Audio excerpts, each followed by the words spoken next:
Hello guys, welcome to my YouTube channel. आज हम बात करेंगे रिएक्ट हुक्स के बारे में।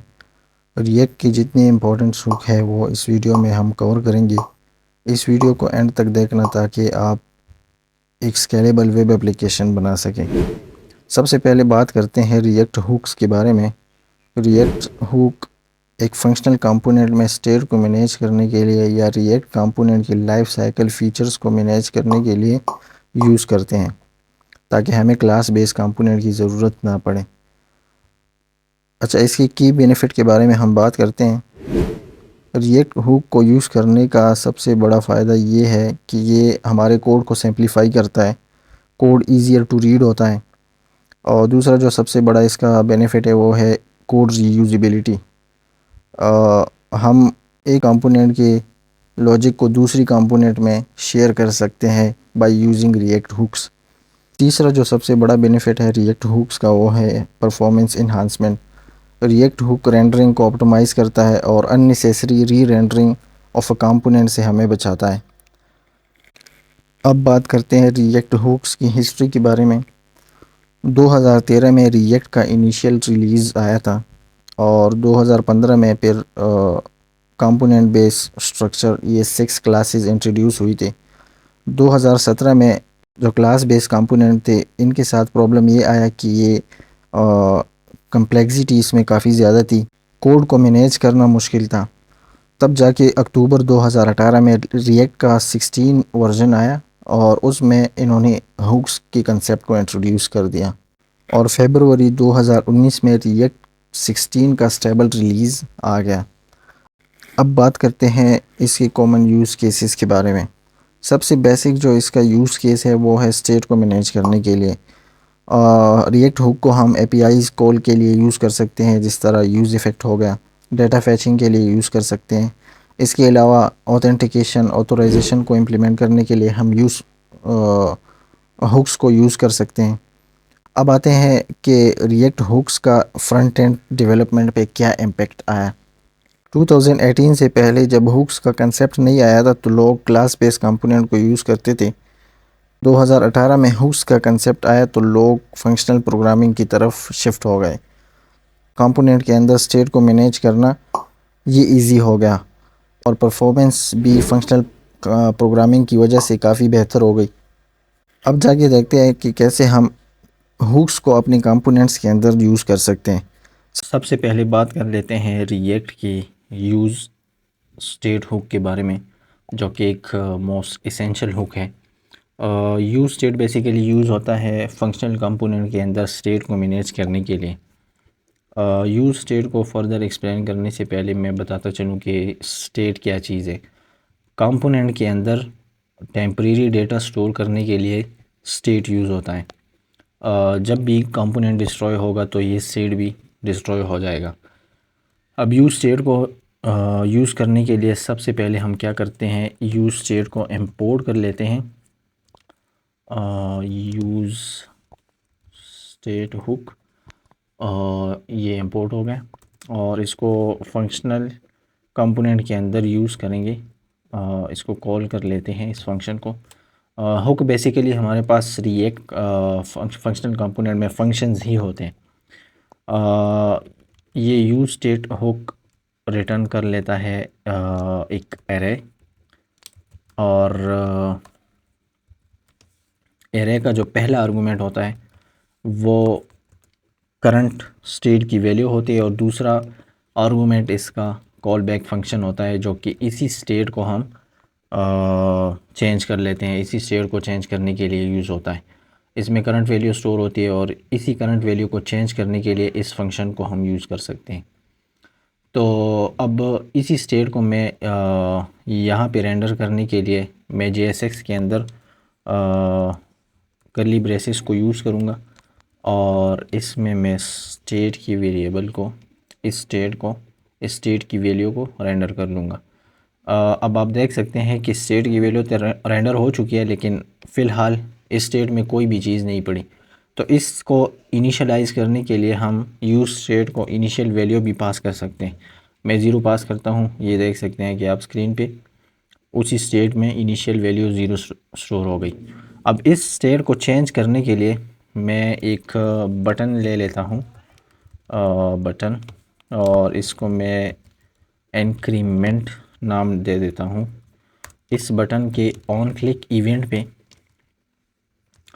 मैं इस सिट स्टेट फंक्शन को कॉल कर लेता हूँ, जो कि यूज़ स्टेट रिटर्न कर लेता है एज अ सेकेंड आर्गूमेंट, और इसमें मैं करंट वैल्यू को इंक्रीमेंट करता हूँ 1 के साथ। सेव कर लेता हूँ इसको। ये आप देख सकते हैं कि यूआई में मेरे पास बटन रेंडर हो चुका है। इसके ऑन क्लिक पे स्टेट मॉडिफाई हो रहा है, स्टेट चेंज हो रहा है। सेम इसी तरह हम एक और बटन अगर ले लें, बटन डिक्रीमेंट, और इसके ऑन क्लिक इवेंट पे मैं इस स्टेट को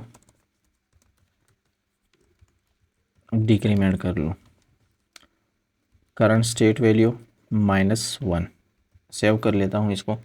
अब इंक्रीमेंट पे इसकी वैल्यू इंक्रीमेंट हो रही है, इंक्रीज़ हो रही है। डिक्रीमेंट पे इसकी वैल्यू डिक्रीज़ हो रही है। तो ये एक वर्किंग फ़्लो है यूज़ स्टेट हुक को यूज़ करने का। नेक्स्ट जो मोस्ट एसेंशियल हुक है वो है use effect. Use effect functional component में बेसिकली यूज़ होता है साइड इफ़ेक्ट को हैंडल करने के लिए। साइड इफ़ेक्ट से क्या मुराद है? फॉर एग्ज़ाम्पल हमारे पास APIs कॉल हो गई, सब्सक्रिप्शन हो गई, तो इस तरह की सिनेरियोज़ को हैंडल करने के लिए यूज़ इफ़ेक्ट हम यूज़ कर सकते हैं। सबसे पहले तो इंपोर्ट करेंगे यूज़ इफ़ेक्ट को रिएक्ट से, और फिर इसको हम कॉल करेंगे फंक्शनल कंपोनेंट के अंदर यूज़ इफ़ेक्ट, और इसका जो पहला आर्गूमेंट है वो एक कॉल बैक फंक्शन है। दूसरा आर्गूमेंट इसका डिपेंडेंसी एरे है। डिपेंडेंसी एरे क्या चीज़ है? डिपेंडेंसी एरे बेसिकली यूज़ होती है इस यूज़ इफ़ेक्ट को रेंडर करने के लिए। मतलब इसके अगर डिपेंडेंसी एरे एम्प्टी हो तो ये यूज़ इफ़ेक्ट एक दफ़ा रेंडर होगा, एक दफ़ा कॉल होगा।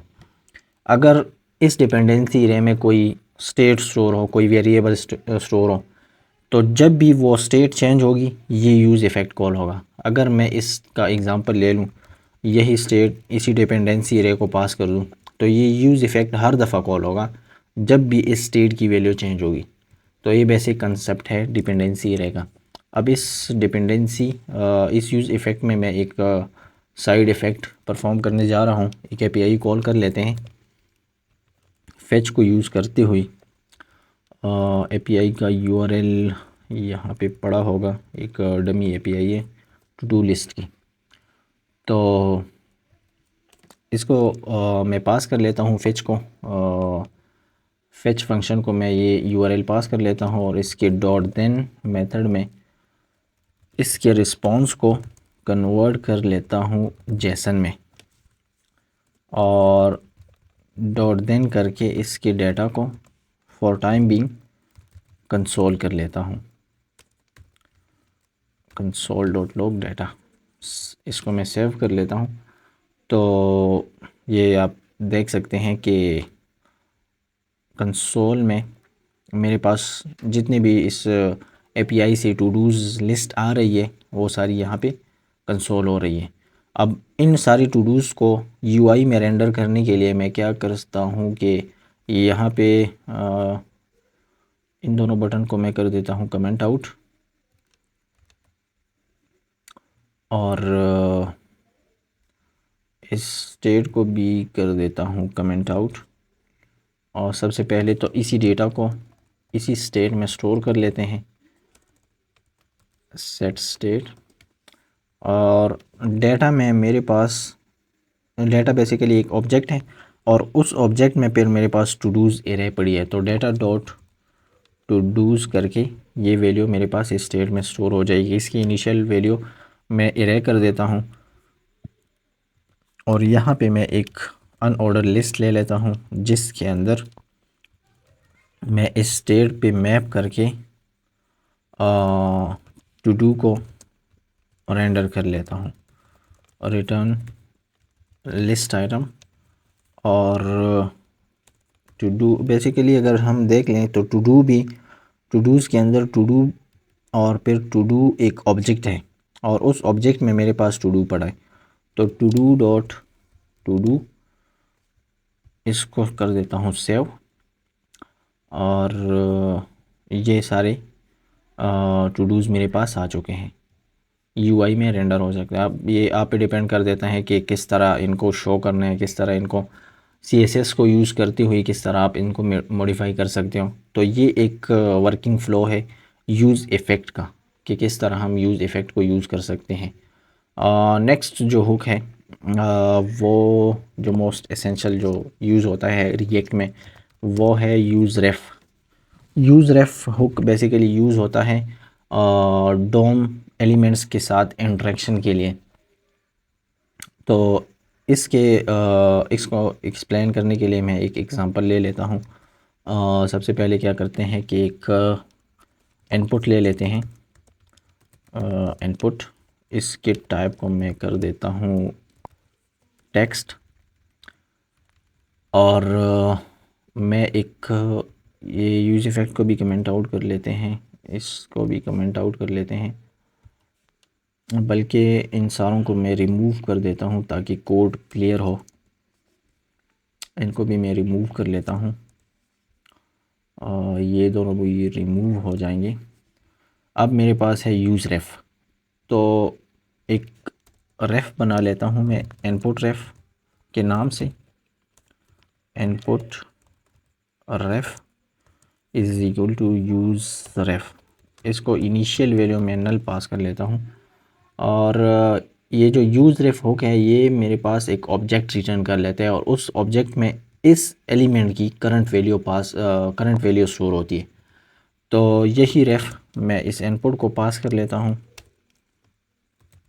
इनपुट रेफ, और यहाँ पे मैं एक बटन रेंडर कर लेता हूँ कि जब भी ये बटन क्लिक हो तो इस इनपुट को फोकस कर ले। इसके ऑन क्लिक पे मैं एक फंक्शन कॉल करता हूँ फोकस इनपुट। अब ये फंक्शन बना लेते हैं, फंक्शन फोकस इनपुट, और इस फोकस इनपुट में इनपुट रेफ की करंट वैल्यू, और यहाँ पे मैं फोकस फंक्शन कॉल कर लेता हूँ। इसको कर देता हूँ मैं सेव करने के बाद ये देख सकते हैं कि स्क्रीन पे मेरे पास एक इनपुट रेंडर हो चुकी है और एक बटन रेंडर हो चुका है। तो अब जब भी मैं इस फोकस इनपुट पे क्लिक करूँगा ये इनपुट फोकस्ड होगी, ये आप देख सकते हैं। इसका जो बेस्ट केस सिनारियो है वो ये है कि अगर मेरे पास एक फॉर्म हो, उसको मैं सबमिट करने से पहले चेक कर लूँ कि अगर इनपुट की वैल्यू एम्प्टी ना हो तो इसको फोकस्ड कर लो। तो फॉर्म सबमिशन पे हम इसको यूज़ कर सकते हैं। नेक्स्ट जो हुक है जिसको मैं एक्सप्लेन करने जा रहा हूँ वो हमारे पास है जो सबसे मोस्ट इम्पॉर्टेंट हुक भी है, स्टेट को मैनेज करने के लिए यूज़ कर सकते हैं, जो कि प्रॉप्स ड्रिलिंग एक कंसेप्ट है रिएक्ट में। उससे बचने के लिए हम यूज़ कर सकते हैं यूज़ कॉन्टेक्स्ट हुक को। सबसे पहले मैं क्या करता हूँ कि उसी एग्ज़ाम्पल को ले लेता हूँ जो यूज़ इफ़ेक्ट में हमने एक एपीआई कॉल की थी, उसी एपीआई को कॉल कर लेता हूँ। यहाँ पे फेच फंक्शन को कॉल करते हैं और इसको वही यूआरएल पास कर लेते हैं और इसके डॉट देन में इसके रिस्पांस को जेसन ऑब्जेक्ट में कन्वर्ट कर लेते हैं और फिर डॉट देन करके फॉर टाइम बीइंग इसके डेटा को कंसोल कर लेते हैं। तो इस फाइल को कर देते हैं सेव। ये देख सकते हैं सारी टू डूज़ मेरे पास आ चुकी है। मैं एक स्टेट बनाता हूँ ताकि उसमें ये सारी टू डूज़ टेम्परेरी स्टोर कर सकूँ। यूज़ स्टेट को इंपोर्ट कर लेते हैं और इसकी इनिशियल वैल्यू ये रहे पास कर लेते हैं। अब इसी स्टेट में यही टू डू स्टोर कर लेते हैं और ये मेरे पास टू डूज़ की एरे डाटा में पड़ी है टू डूज़। इसको कर देता हूँ सेव और एक चाइल्ड कंपोनेंट बना लेता हूँ, चाइल्ड कंपोनेंट डॉट JSX के नाम से। यहाँ पे एक फंक्शनल कंपोनेंट बना लेता हूँ और फिर इसी कंपोनेंट को मैं रेंडर कर लेता हूँ यहाँ पे। इन दोनों को फ़िलहाल मैं कर देता हूँ कमेंट आउट और यहाँ पे रेंडर कर लेते हैं चाइल्ड कंपोनेंट। अब इस चाइल्ड कंपोनेंट को डाटा पहुँचाने के लिए मैं यूज़ कॉन्टेक्स्ट हुक को यूज़ करूँगा। तो सबसे पहले तो एक कॉन्टेक्स्ट क्रिएट कर लेते हैं, कॉन्स्ट माई कॉन्टेक्स्ट के नाम से क्रिएट कॉन्टेक्स्ट, इसको इंपोर्ट कर लेते हैं और इसी माई कॉन्टेक्स्ट को यहाँ पे रेंडर कर लेते हैं ताकि चाइल्ड कंपोनेंट और रैप हो सके। माई कॉन्टेक्स्ट डॉट प्रोवाइडर करके माई चाइल्ड कंपोनेंट को इसके बीच रैप कर लेते हैं। अब इसको जो भी वैल्यू हम पास करेंगे तो वो यहाँ पे एक्सेसिबल होगी। यहाँ पे मैं पास कर लेता हूँ अपने जो करंट स्टेट हमने बना ली, इसको पास कर लेता हूँ, इसको कर देता हूँ सेव और चाइल्ड कंपोनेंट के अंदर जाके इसको मैं इंपोर्ट करूँगा और यहाँ से पहले एक्सपोर्ट कर लेते हैं। इसको कर देता हूँ दोबारा सेव और यहाँ पे पहले तो इंपोर्ट कर लेते हैं यूज़ कॉन्टेक्स्ट को रिएक्ट से और फिर इसको मैं पास करूँगा माई कॉन्टेक्स्ट। ये अब रिटर्न करेगा वही to dos list, to dos sorry इसको पहले कर देते हैं कंसोल टू डूज़ करके, इसको कर देता हूँ सेव। अब ये देख सकते हैं, इनको इग्नोर कर दें, ये सारी टू डूज़ लिस्ट मेरे पास अब चाइल्ड कंपोनेंट में आ रही है।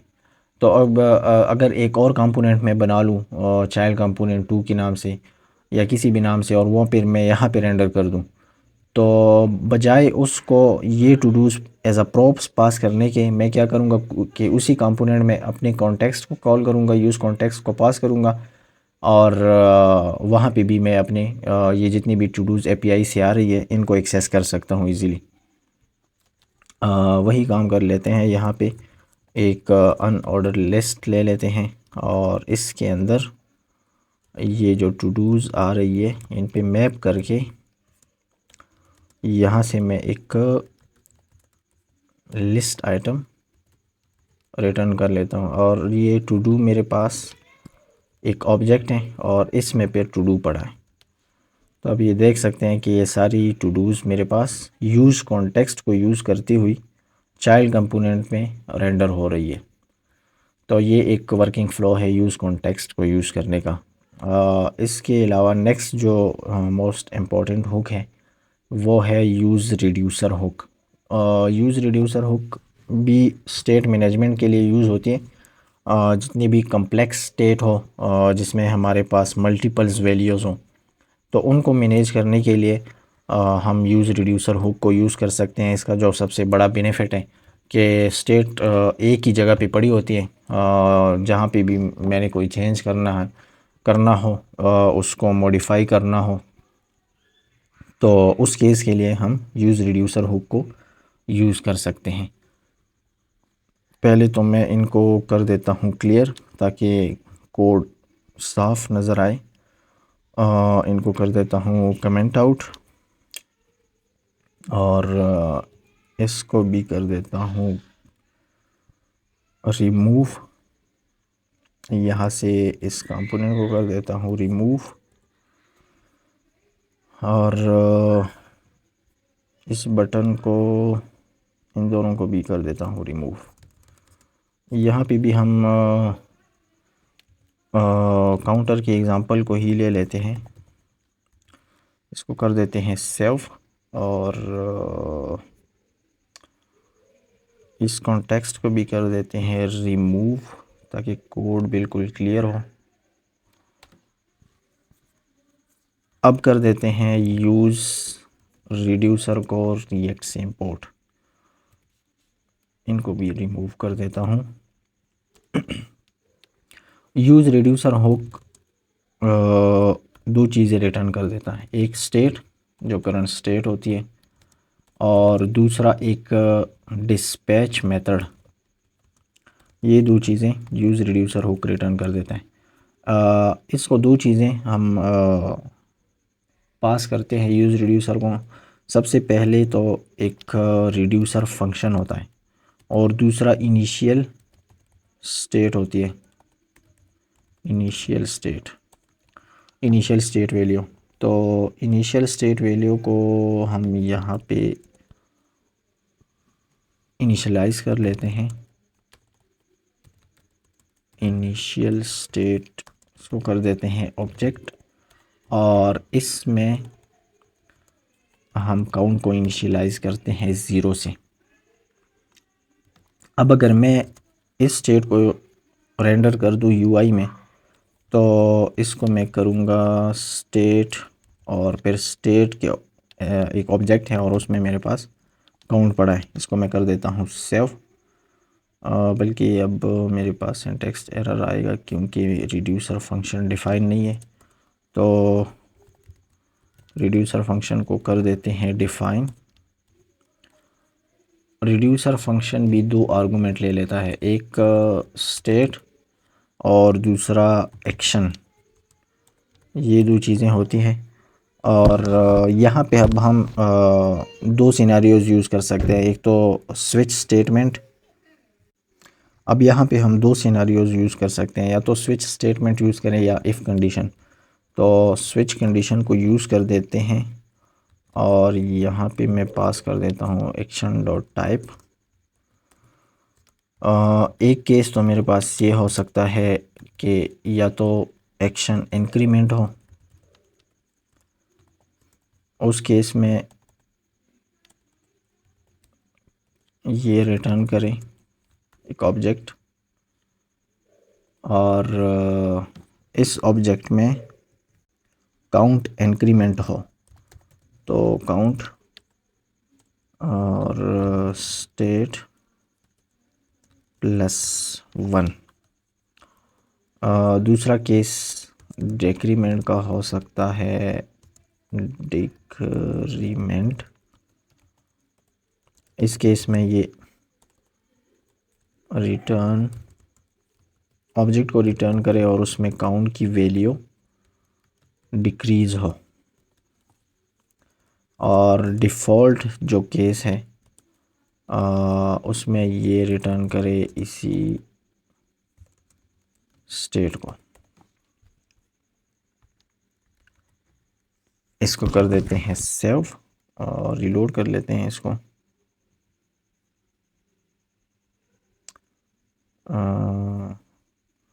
अच्छा, यहाँ पे मैंने माई कॉन्टेक्स्ट यूज़ किया हुआ है तो इस कंपोनेंट को भी मैं कर देता हूँ डिलीट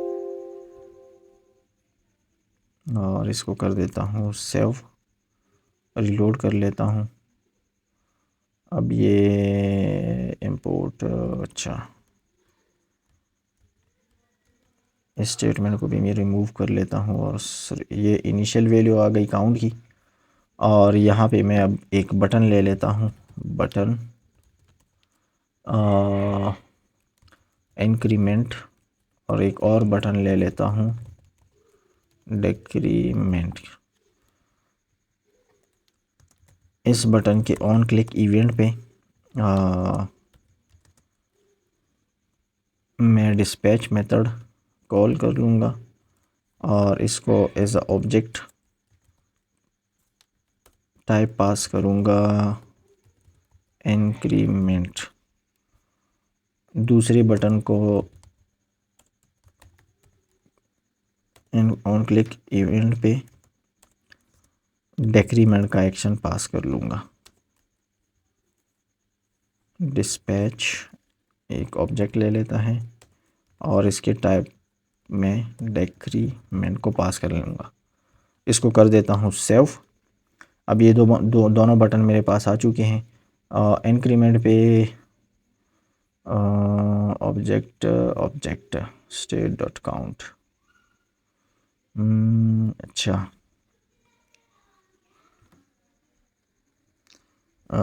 आई थिंक